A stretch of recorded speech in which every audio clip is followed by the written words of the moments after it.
16ஆம் தேதி ஆகஸ்ட் மாதம் 2026 வருடம் எங்களுடைய ஓய்வு நாள் ஆராதனைக்கு வந்திருக்கிற உங்கள் ஒவ்வொருவரையும் உலக ரட்சகரும் கர்த்தருமாயிருக்கிற இயேசுவின் நாமத்திலே நான் வாழ்த்தி வரவேற்கின்றேன். சிலரை காணவில்லை, வருத்தமோ சுகம் இல்லையோ தெரியல. ஓகே, கடந்த நாட்களிலே நான் சில அடிப்படை சத்தியங்களை குறித்து நான் உங்களோடு பேசிக் கொண்டு வருகிறேன்.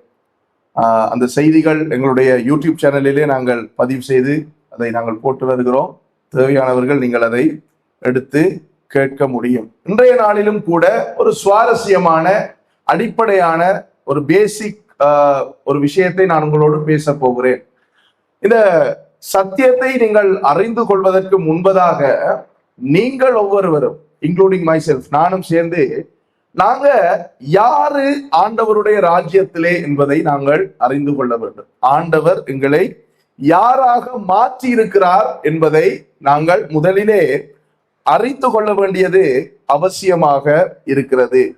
இந்த காரியம், அதாவது நாம் யாரு என்கின்ற இந்த விஷயம் ஏற்கனவே உங்களுக்கு எல்லாருக்கும் தெரிஞ்ச ஒரு விஷயம்தான். ஆனாலும் நான் திருப்பி உங்களுக்கு அதை ஞாபகப்படுத்தி விட்டு நான் இன்றைய நாளிலே பேச இருக்கிற தேவ செய்தியினுடைய தலைப்பை உங்களுக்கு நான் வெளிப்படுத்தலாம் அல்லது சொல்லலாம் என்று சொல்லி நான் விரும்புகிறேன். ஆகையினாலே நீங்கள் திருப்பிக் கொள்ளலாம். யோவானுக்கு வெளிப்படுத்தின சுவிசேஷம் அல்லது யோவானுக்கு வெளிப்படுத்தின விசேஷம் 1வது அதிகாரம் 6வது வசனம். இந்த வசனம் சொல்லுகிறது, வெளிப்படுத்தல் புத்தகம் 1வது அதிகாரம் 6வது வசனம் சொல்லுகிறது, நம்மிடத்தில் அன்பு கூர்ந்து தமது இரத்தத்தினாலே நம்முடைய பாவங்களற நம்மை கழுவி தம்முடைய பிதாவாகிய தேவனுக்கு முன்பாக நம்மை ராஜாக்களும் ஆசாரியர்களும் ஆக்கின அவருக்கு மகிமையும் வல்லமையும் என்றென்றைக்கும் உண்டாயிருப்பதாக. ஆமென். நம்ம எல்லாருக்கும் தெரியும், ஆண்டவர் நம்மை ராஜாக்கள் ஆக்கியிருக்கிறார். ஆண்டவர் நம்மை ஆசாரியர்கள் ஆக்கியிருக்கிறார். இந்த வசனத்தினுடைய முதல் பகுதியை பார்க்கும் பொழுது அவர் நம்மிடத்திலே அன்பு கூர்ந்தார் என்று இங்கு எழுதப்பட்டிருக்கிறது. இந்த அன்பு என்று சொல்லுவது ஏதோ இந்த உலகத்திலே இருக்கிற சாதாரண அன்பு அல்ல. பரிசுத்த வேதாகமம், நான் அடிக்கடி உங்களுக்கு சொல்லுவது வழக்கம், புதிய ஏற்பாட்டு வேதாகமம் கிரேக்க மொழியிலே எழுதப்பட்டது. ஏன் கிரேக்க மொழியிலே எழுதப்பட்டது என்றால், வேதாகமம் புதிய ஏற்பாடு சம்பவங்கள் நடைபெறும் பொழுதும் புதிய ஏற்பாட்டு வேதாகமம் எழுதப்படும் பொழுதும் அந்த நேரத்திலே சர்வதேச மொழியாக, இன்டர்நேஷனல் லாங்குவேஜாக இருந்தது கிரேக்க மொழியாக இருக்கிறது. ஏனென்றால் இயேசுவானவர் பிறப்பதற்கு முன்பதாக கிரேக்க சாம்ராஜ்யம் இந்த உலகம் முழுவதையும் ஆட்சி செய்து கொண்டிருந்தது. அப்பொழுது அலெக்சாண்டர் த கிரேட், அதாவது அலெக்சாண்டர் மாமன்னன் இந்த உலகத்தை ஆட்சி செய்யும் பொழுது அதற்கு முன்பதாக இருந்த எந்த சாம்ராஜ்யங்களும் எந்த வல்லரசு நாடுகளும் செய்யாத ஒரு வேலையை அவன் செய்தான் என்று நான் அடிக்கடி உங்களுக்கு சொல்லியிருக்கிறேன். அந்த வேலைதான் என்னன்னு சொன்னா, தன்னுடைய தாய்மொழியாகிய கிரேக்க மொழியை என்ன செய்தான்? சர்வதேச மொழியாக அவன் பிரகடனப்படுத்தினான். அப்ப இந்த அலெக்சாண்டர் மாமன்னன் கிட்டத்தட்ட 18 வருடங்கள் அவனுடைய அரசாட்சி இந்த பூமியில இருந்தது. இதெல்லாம் சரித்திரம், வேதத்துல இல்லை. சரிதானே? இது எப்ப நடந்ததுன்னு சொன்னா, மெல்கியா புத்தகத்துக்கும் மத்தேயு புத்தகத்துக்கும் இடைப்பட்ட அந்த 400 வருஷங்களுக்குள்ள நடைபெற்ற சம்பவம். அப்ப இந்த 18 வருஷ இந்த ஆட்சியில இவன் செய்த இந்த ஒரு செயல், என்ன செயல்? தன்னுடைய தாய்மொழிய சர்வதேச மொழியாக அவன் பிரகடனப்படுத்தினான். இந்த செயல் கிட்டத்தட்ட 2600 வருடங்களாக அது தாக்கம் செலுத்தி கொண்டிருக்கிறது. பிரதர் அலன் மெடிக்கல் ஃபீல்டுல வேலை செய்யறபடினால இந்த ஹாஸ்பிட்டலுக்கு எல்லாம் போய் வருவார் இல்லையா? அங்க நீங்க பாத்தீங்கன்னா இந்த பீடியாட்ரிஷியன் இல்லது என்ன சொல்றது வேற நியூரோலஜிஸ்ட் எல்லாம் இருக்குது இல்லையா? நாங்க அதை பார்த்தோன்னே நாங்க நினைக்கிறது, நானும் அதை ஆரம்பத்துல நினைச்சது, என்ன நினைச்சோம், இது இங்கிலீஷ் வேர்ட் ஆகும், இங்கிலீஷ்ல போட்டிருக்காங்களாகும் என்று நாங்க நினைக்கிறோம். ஆனா அது இங்கிலீஷ் வேர்டு இல்லை, அது கிரேக்க வேர்டு, கிரீக் வேர்டு. தெரியுமா? கிரேக்க சொற்கள். நாங்க பாடசாலையில படிக்கும் பொழுது விஞ்ஞான பாடத்துல தாவரவியல் பெயர் அல்லது என்ன விஞ்ஞான பெயர், சயின்டிபிக் நேம் எல்லாம் நாங்க படிப்போம். இதெல்லாம் விஞ்ஞான பெயரும் கிடையாது, தாவரவியல் பெயரும் கிடையாது. அந்தந்த தாவரங்களுக்கு கிரேக்க மொழியிலே வழங்கப்பட்ட பேர். இப்ப விக்ஸ் மரத்துக்கு என்ன சொல்லுவாங்க? யூகலிப்டஸ் என்று சொல்லுவாங்க. யூகலிப்டஸ் என்றது அது கிரேக்க பேர். அப்ப அலெக்சாண்டர் மன்னன் செய்த இந்த செயல் இன்றைக்கு வரைக்கும் எத்தனை 2600 வருடங்களாக அது உலகத்திலே தாக்கம் செலுத்தி கொண்டிருக்கிறது. நாங்க அரசியல் எடுத்தோம்னா அரசியலையும் தாக்கம் செலுத்துது. அடிக்கடி இங்கிலீஷ்ல சொல்லுவாங்க டெமோக்ரஸி, டெமோக்ரேட் என்றுவாங்க. டெமோக்ரஸி என்றது ஆங்கில வார்த்தை அல்ல. டெமோக்ரஸி என்பது கிரேக்க வார்த்தை. ஜனநாயக சோசியலிச குடியரசு என்று சொல்றோம் இல்லையா, ஜனநாயகம் என்றதுக்கு டெமோக்ரஸி. அப்ப டெமோக்ரஸி என்ற இந்த வார்த்தை கிரேக்க சொல்லாக இருக்கிறது. இது தாக்கம் செலுத்துகிறது. இதை அலெக்சாண்டர் மன்னன் செய்திருந்தாலும் இந்த செயலை அலெக்சாண்டர் செய்வதற்கு அந்த அனுமதியை கொடுத்தது நம்முடைய ஆண்டவராய் இயேசுவாய் இருக்கிறார், நம்முடைய தேவனாய் இருக்கிறார். எப்படி நீங்க சொல்றீங்க கேட்டா, உலகத்துல ஒரே மொழியும் ஒரே பாஷையும் இருந்தால்தான் என்ன செய்யலாம்? நற்செய்திய கொண்டு போய் என்ன செய்யலாம்? மற்றவர்களுக்கு பிரசங்கிக்க முடியும். அதனாலதான் மத்தேயு 28:19 இயேசுவானவர் சொல்லுகிறார், ஒலிவமலையிலிருந்து அவர் எடுத்துக்கொள்ளப்பட போகிறார். அவர் என்ன சொல்லுகிறார்? நீங்கள் புறப்பட்டு போய் சகல ஜாதிகளுக்கும் சுவிசேஷத்தை பிரசங்கியுங்கள். பேதுரு எப்படி சுவிசேஷம் சொல்லியதும்? பேதுரு இஸ்ரேல்ல பிறந்து வளர்ந்தவர், அவர் கலிலேயர் இல்லையா? அவருக்கு என்ன மொழி தெரியும்? எபிரேய மொழி தான் தெரியும், அராமிய மொழி தான் தெரியும். ஆனா சுவிசேஷத்தை சொல்றதுக்கு என்ன மொழி வேணும்? கிரேக்க மொழி தேவையா இருந்தது. அதனாலதான் இயேசு பிறப்பதற்கு, அதாவது இயேசு வருவதற்கு முன்னதாகவே இந்த மொழியியல் மாற்றத்தை கர்த்தர் என்ன செய்தார்? இந்த உலகத்துல ஏற்படுத்தினார். சிலருக்கு இது ஏற்றுக்கொள்ள முடியாம இருக்குமே, கர்த்தர் அலெக்சாண்டரை வச்சு இதை செய்தாரா என்ற உங்களுக்கு ஒரு இது ஏற்படும். வேதம் சொல்லுகிறது, ராஜாக்களை தள்ளி ராஜாக்களை ஏற்படுத்துகிறவர் யாராம்? கர்த்தர். அப்ப ராஜாக்களை தள்ளி இன்றைக்கும் ராஜாக்களை ஏற்படுத்துகிறாரா? ஓகே. இன்னொரு இடத்துல சொல்லப்படுகிறது, ராஜாக்களின் இருதயத்தை நீர்க்கால்களை போல என்ன செய்யறாரா? திருப்புகிறார். வேதத்துல நீங்க பார்க்க முடியும், இஸ்ரேல் ஜனங்கள் 70 வருஷம் அடிமைகளா இருக்கிறாங்க பாபிலோன் தேசத்துல. அந்த அடிமைத்தனத்திலிருந்து அவர்களை விடுவித்தது யாருன்னு சொன்னா, பெர்ஷிய தேசத்தினுடைய அரசனாகிய கோரேஸ், சைரஸ். கோரேஸ் வேதத்துல மட்டும்தானா இருக்கிறான் பார்த்தா சரித்திரத்திலேயும் அவன் இருக்கிறான். அப்ப வேதத்துல ஆண்டவர் சொல்லுகிறார், கோரேஸ் என்னுடைய ஊழியக்காரன் என்கிறார். கோரேஸ் ரட்சிக்கப்படல, கோரேஸ் அல்லேலூயா சொல்லல, கோரேஸ் சர்ச்சில் போய் வர்ஷிப் பண்ணல. கோரேஸ் ஒரு புறஜாதி மன்னன். அவன் விக்கிரகங்களையும் அதையும் இதையும் வழிபட்டுக் கொண்டிருந்தவன். ஆனால் அவனுடைய இருதயத்தை திருப்பினார் கர்த்தர். அவன்தான் செருபாபேலுக்கு அனுமதி கொடுத்தான், போய் உங்களுடைய தேவாலயம், இடிந்து போன தேவாலயத்தை கட்டுங்கள் என்று. அவன்தான் என்ன செய்தான்? எல்லா பொருட்களையும் கொடுத்து சர்வதேச ரீதியாக அவன் ஒரு சட்டத்தை பிரகடனப்படுத்தினான். யூதர்கள் எல்லாரையும் விடுதலை ஆக்குங்க, யூதர்கள் போய் அந்த தேவாலயத்தை கட்டும்படிக்கு அனுமதி கொடுங்கள் என்று அவன் செய்தான்.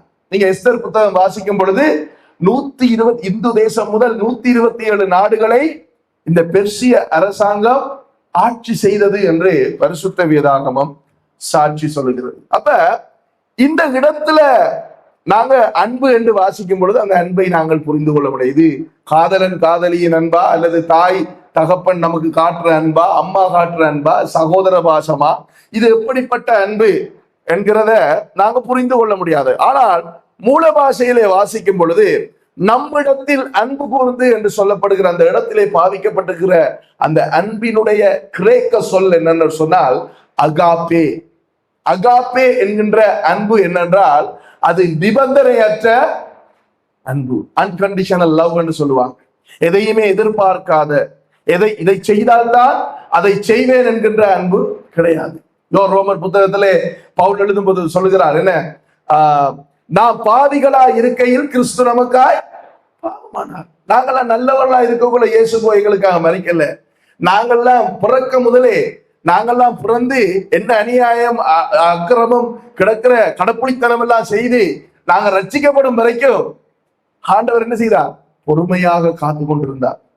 இரு ராசா, நீ மனம் திரும்பும் வரைக்கும் நான் காத்து கொண்டிருக்கிறேன் என்று சொல்லி. அப்ப இந்த காரியங்கள் இதை நாங்க கவனிக்க வேண்டும். அப்ப நம்மிடத்துல அவர் அன்பு கூர்ந்தார். கிரேக்க மொழியில பாத்தீங்கன்னு சொன்னா பலவிதமான அன்புகள் இருக்குது. ஈரோஸ் என்று சொல்லுவாங்க ஒரு அன்பு. அது எப்படின்னா காம விகாரம் சார்ந்த அன்பு. அந்த தாவீதினுடைய ஒரு மகன் அம்னோன், அவன் என்ன செய்யறான்? அவனுடைய சகோதரியை கற்பழிப்பதற்காக அவளுக்கு என்ன செய்யறான்? ஆசை வார்த்தைகள், அன்பு வார்த்தைகளை அவன் பேசுகிறதை நீங்கள் பார்க்கலாம். அப்படிப்பட்ட அன்புதான் இந்த ஈரோஸ். இது காமவிகாரம் சார்ந்த அன்பாக இருக்கிறது. இன்னொரு அன்பு இருக்கிறது பிலேயோஸ். பிலேயோஸ் என்றது எப்படிப்பட்ட அன்பென்றால் சகோதர பாசம். இந்த பிலேயோஸ் என்கின்ற இந்த அன்புல, இந்த சொல்லுல இருந்துதான் பிலதெல்பியா என்கின்ற திருச்சபைக்கு அந்த பேர் வந்தது. ஏன் அந்த பேர் அதுக்கு வந்ததென்றால், அவர்கள் சகோதர பாசத்திலே ஆழமாக, மிகவும் டீப்பாக அவர்கள் வளர்ந்திருந்தபடினால் அந்த சபைக்கு பிலதெல்பியா என்கின்ற பெயரை வைத்தார்கள். அப்ப சகோதர அன்புக்கு பிலேயோஸ் என்று சொல்லுவார்கள். இங்கே தேவனுடைய அன்பு என்று சொல்லும் பொழுது அது அகாப்பே அன்பாய் இருக்கிறது. தேவன் நம்மளே வைத்த அன்பு எப்படிப்பட்டது? அகாப்பே. அப்ப இந்த வசனம் சொல்லுகிறது, நம்மிடத்தில் அவர் அன்பு கூர்ந்தார். அன்கண்டிஷனா, சரிதானே? அது நிபந்தனை இல்லாமல் அவர் நம்மை அன்பு கூர்ந்து தமது இரத்தத்தினாலே நம்முடைய பாவங்கள் அற நம்மை கழுவினார்.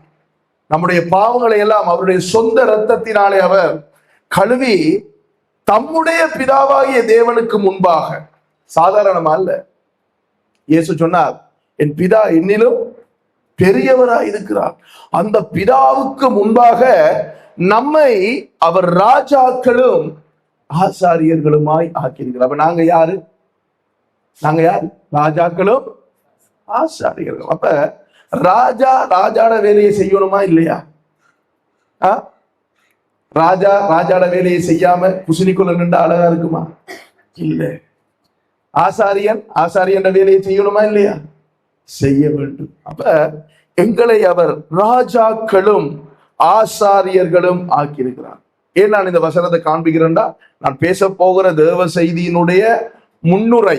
அப்ப இதை நீங்க அண்டர்ஸ்டாண்ட் பண்ணினாதான் நீங்க மற்ற காரியங்களை விளங்கிக் கொள்ளுவீங்க. ஓகே, இப்ப பேதுருவானவரும் ஒரு விஷயத்தை பேசுகிறார். 1 பேதுரு 2வது அதிகாரம், 1 பேதுரு 2வது அதிகாரம் 9வது வசனத்துல பேதுரு, 318வது பக்கம் புதிய ஏற்பாட்டு வேதாகமத்துல பேதுருவானவரும் ஒரு விடயத்தை பேசுகிறார். அவர் சொல்கிறார், நீங்களோ உங்களை அந்தகாரத்தினின்று தம்முடைய ஆச்சரியமான ஒளியினிடத்திற்கு வரவழைத்தவருடைய புண்ணியங்களை. நாங்க ஆச்சரியமான ஒளியினிடத்துக்கு வரவில்லை, கர்த்தர் என்ன செய்தார்? எங்களை ஆச்சரியமான ஒளியினிடத்திற்கு வரவழைத்தார். அதைத்தான் இயேசு சொன்னார், பிதா ஒருவனை என்னென்றை அழைக்காவிட்டால் ஒருவனும் வரான். இதை புரியாதவர்கள் சொல்லுவார்கள், இவர்கள் மதம் மாற்றுகிறவர்கள், மதம் மாற்றுவதற்கு இயேசுவை பற்றி பேசுகிறார்கள் என்று பேசுகிறவர்கள் உண்டு. மதம் மாறி ஒன்றும் வேலை ஆகாது. மதம் மாறினாலும் அது அப்படித்தான் இருக்கு. மதம் மாற்றுவதற்கு இயேசு வரவில்லை, மனம் மாற்றுவதற்கு. அவர் பிரசங்கம் பண்ணது என்ன? மதம் மாறுங்கள், அப்படியா பிரசங்கம் பண்ணார்? மனம் திரும்புங்கள் என்று பிரசங்கம் பண்ணினார். இயேசு பேசினார், மனம் திரும்புங்கள், மதம் மாறுங்கள் என்று சொல்லவில்லை. இந்து சமயத்திலிருந்து கிறிஸ்தவத்துக்கு வாங்கள் என்று அவர் பிரசங்கிக்கவில்லை. பௌத்த சமயத்திலிருந்து கிறிஸ்தவத்துக்கு வாருங்கள் என்று பிரசங்கிக்கவில்லை. இஸ்லாத்தில் இருந்து கிறிஸ்தவத்துக்கு வாருங்கள் என்று இயேசு பிரசங்கிக்கவில்லை. இயேசு பிரசங்கித்தால் மனம் திரும்புங்கள். என்னத்திலிருந்து? உங்களுடைய அசுத்தமான பாவ வாழ்க்கையிலிருந்து மனம் திரும்புங்கள் என்று இயேசு பிரசங்கித்தார். அப்ப அந்தகாரத்தில் இருந்த எங்களை அவருடைய ஆச்சரியமான ஒளியினிடத்திற்கு அவர் வரவழைத்தாராம். ஏன் வரவழைத்தார் என்றால், அவருடைய புண்ணியங்களை அறிவிக்கும்படிக்கு. நீங்க எல்லாம் புண்ணியங்களை அறிவிக்கிறீங்களா? உங்களை நீங்களே கேள்வி கேளுங்க. ஏனென்றால் வேதம் சொல்லுகிறது, தன்னைத்தானே நிதானித்து அறிந்தால் நாம் நியாயம் தீர்க்கப்படும். நியாயம் தீர்க்கிறேன்னு சொல்றது, இந்த பூமியிலே நமக்கு ஒரு நியாய தீர்ப்பு இருக்கிறது. பரலோகத்துல இருந்து ஆண்டவராய் இயேசு வந்ததுக்கு பிறகும் ஒரு நியாய தீர்ப்பு இருக்கிறது. வெள்ளை சிங்காசன நியாய தீர்ப்பு என்று அதை சொல்லுவார்கள்.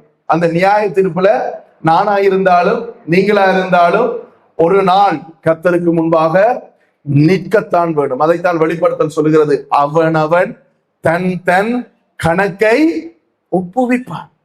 அங்களோட கணக்கை நான் ஒப்புவிக்கிறல்ல, அங்களோட கணக்கை யார் ஒப்புவிப்பா? அங்கள் ஒப்புவிப்பா. அங்களோட மகள் அங்களோட கணக்கு ஒப்புவிக்கிறல்ல, அங்களோட மகள் அங்களோட மகளோட கணக்கு ஒப்புவிப்பா.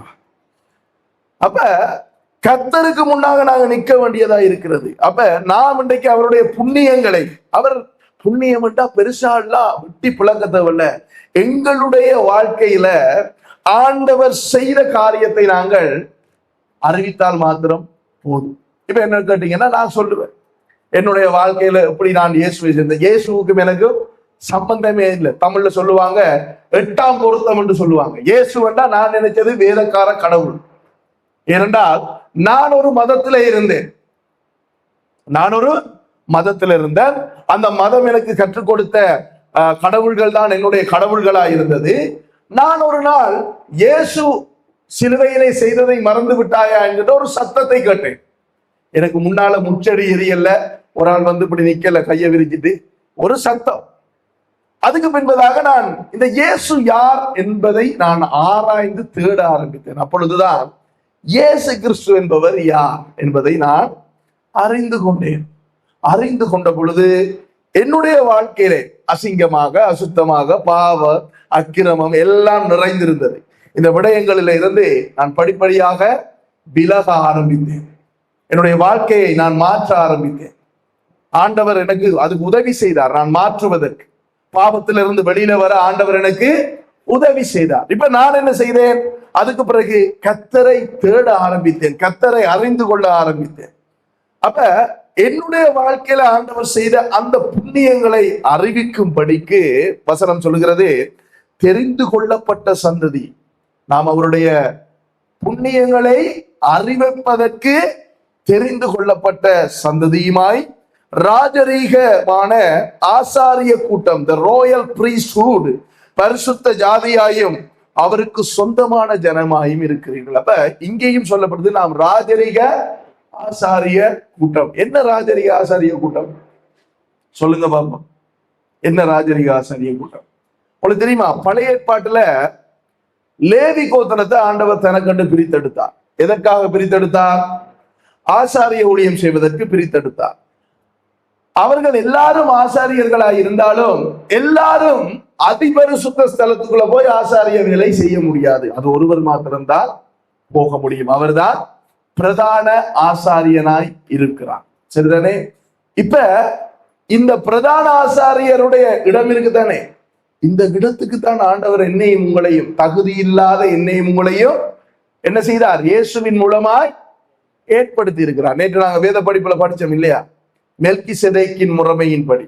அங்களோட கேள்விக்கு பதில் சொன்னீங்களா? போய் எபிரேயர் 7வது அதிகாரத்துல அவர் ஒரு நாள் சொன்னாருதான் உங்கள்கிட்ட, மெல்கிசேதேக் தான் இயேசு என்று. மெல்கிசேதேக்கு இயேசு இல்லை, மெல்கிசேதேக்கு ஒப்பாக இயேசு இருக்கிறார். அது நிறைய இடங்கள்ல இயேசுவானவருக்கு ஒப்பான காரியங்கள் வேதத்திலே காண்பிக்கப்படுகிறது.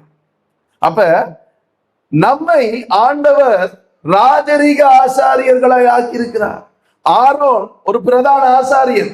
ஆரோன் மாத்திரம்தான் அதிபரிசுத்த ஸ்தலத்துக்குள்ள போக முடியும், மற்றவர்கள் போக முடியாது. ஒரு கோகாத்தியர்கள் என்ற ஒரு லேவி கோத்திரத்தில் ஒரு கூட்டம் இருந்தது. அவர்கள் தான் இந்த ஆசரிப்பு கூடாரத்தை கலற்றுறது, பூட்டுறது, இந்த உடன்படிக்கை பட்டியை தூக்குறது, இந்த வேலையெல்லாம் செய்யணும். கோகாத்தியன் இல்லாதவன் வேற யாராவது போய் உடன்படிக்கையை பட்டியை தொட்டா கதை முடிந்தது. ஊசாவுக்கு மரணம் அப்படித்தான் வந்தது. ஊசாவுக்கு அது என்ன சொல்றது, none of his business, அவனுடைய வேலை அல்ல. பெட்டி விழுந்தா அதை அவங்க பார்த்து கொள்வாங்க, நீங்க போய் தொடக்கூடாது. ஆண்டவருடைய டிசிப்ளின் வந்து அப்படித்தான். உங்களுக்கு என்னதை கொடுத்திருக்கிறாரோ அதை செஞ்சுட்டு போகிறோம். பழைய ஏற்பாட்டுல மட்டுமா அப்படி? புதிய ஏற்பாட்டிலையும் அவர் அப்படித்தான். நீங்க யோவான் கடைசி அதிகாரத்துல வாசிக்கும் பொழுது பேதுரு கேட்கிறார், இந்த வாரார் யாரு? யோவான். இவரை குறித்து என்ன ஆண்டவர் என்று கேட்கும் பொழுது ஆண்டவர் என்ன சொன்னார்? அவன் எப்படி இருந்தா உனக்கு என்ன, உண்ட வேலைய நீ பா, எனக்கு பின்னால வாரதான் உண்ட வேலை, நீ அதை சரி, அவனை பத்தி நீ யோசிக்க. ஆண்டவர் சொன்னார், அப்படி சொன்னார். அப்ப எங்களை ராஜாக்களாக்கி இருக்கிறார். ராஜாக்களா சாதாரணமா ஆக முடியாது, தெரியுமா உங்களுக்கு? சவுலை பிடிச்சி ராஜாவாக்குனாங்க. சவுல் என்ன சொன்னார்? ஐயையோ, நான் எப்படி ராஜாவாக முடியும்? நான் இஸ்ரவேல் கோத்திரத்துக்குள்ளேயே சிறிய கோத்திரத்துல இருக்கிறவன், பெஞ்சமின் கோத்திரம். பெஞ்சமின் கோத்திரம் தான் கடைசி கோத்திரம், 12வது கோத்திரம். இதுல இருக்கிறவன் நான் எப்படி ராஜாவாக முடியும்? என்று சொல்லி சவுலே சொன்னான். அப்ப ராஜாவாக வருவதற்கு ஒருவருக்கு தகுதி வேண்டும் இஸ்ரவேலிலே, சரிதானே? அதே போல நமக்கு அந்த தகுதி இல்லை. ஆனால் என்னையும் உங்களையும் என்ன செய்திருக்கிறார் ஆண்டவர்? அவருடைய கிருபையினாலே ராஜாக்களாய், அவருடைய சொந்த இரத்தத்தினால என்ன செய்திருக்கிறார்? ராஜாக்களாய் மாற்றி இருக்கிறார். ஆசாரியன் வாரத்துக்கு தகுதி வேணுமா இல்லையா? வேணும். நான் நேற்று உங்களுக்கு கற்றுக் கொடுத்தேன் இல்லையா? பிரதான ஆசாரியன் அதிபரிசுத்த ஸ்தலத்துக்குள்ள அவர் மட்டும்தான் போக முடியும். வருஷத்துக்கு ஒரு தடவை தான் போக முடியும். எல்லா நாளும் சும்மா போயிட்டாங்க அதை இதை தொட்டுட்டு எல்லாம் இருக்க முடியாது. அவர் ஒரு தடவை தான் போகணும். போக முதல் என்ன செய்யணும்? தன்னுடைய பாவத்துக்கான பாவ நிவர்த்தி எல்லாம் செய்து அதுக்கு பிறகுதான் உள்ள போகணும். போகும் பொழுது அவருக்கு ஒரு உடுப்பு ஆண்டவர் டிசைன் பண்ணி கொடுத்தா அந்த உடுப்பை போடணும். அந்த உடுப்புல கீழ்பகுதியில மணிகள் இருக்கும். அப்ப அவர் நடந்து போக்குள்ள அந்த மணி சத்தம் ஒலிக்கும். அது மட்டுமா, இடுப்புல கைத்த கட்டி என்ன செய்வாங்க? கைத்த கட்டி தான் அவர் உள்ள அனுப்புவாங்க. அவர் கைத்தோட தான் போகணும். இவர் ஏதாவது கடப்புளித்தனம் பண்ணிட்டு உள்ள போய் இந்த வேலையில பார்த்தாருன்னா அவரை ஸ்பொட்டிலேயே என்னது கதை முடிஞ்சுது. அப்ப இந்த மணி சத்தம் கேட்கலன்னா வெளியில இருக்கிறவங்களுக்கு விளங்கும், இவர் நேற்று ஏதோ ஒரு கடப்புளித்தனம் பண்ணிருக்கார் மாஸ்டர், இவர் மனம் திரும்பல, உள்ள போயிருக்கார், ஆண்டவர் போட்டு தள்ளிட்டார். என்னொன்னே கைத்த பிடிச்சு என்ன செய்வாங்க? ஆசாரியன் இழுக்க மாட்டாங்க. என்னத்தை இழுப்பாங்க? பொடியை இழுப்பாங்க. நம்ம அப்படித்தானே சொல்றேன். இப்ப மட்டும் அங்கிள், அப்பா, என்ன சிஸ்டர், அண்ணன் ரெண்டு மரியாதை கொடுப்பாங்க. செத்த பிறகு பொடியை எப்ப எடுக்கிறாங்களா? பொடிய எப்ப எடுக்கிறாங்களாம்னு கேட்பாங்க. அப்ப ராஜாக்கள் ஆகிறது சாதாரண விடயம் இல்லை. ராஜாக்களை விடுங்களேன், நம்ம நாட்டுல சிஎம் ஆகலாமா? இந்த ஈஸ்டர்ன் இந்த கிழக்கு மாநிலத்துக்கு சிஎம் ஆகலுமா? கூட வேணாம், நம்மட இந்த மாநகர சபையில மேயர் ஆகலுமா? சனம் வாக்கு போட்டா தான் ஆகலாம். அப்ப அது ரிஸ்க் தெரியும். ரிஸ்க் தெரிஞ்சாலே நம்ம எல்லாம் எலெக்ஷன் கேட்காம இருக்கிறோம். இல்லைன்னா நம்ம எல்லாம் என்ன செஞ்சோம்? ஒரு கட்சியை ஆரம்பிச்சு இந்த மணிக்கூட்டு சின்னத்துல அல்லது இந்த ஹேங்கர்சீஃப் சின்னத்துல ஒரு கட்சியை ஆரம்பிச்சு என்ன செய்திருவோம்?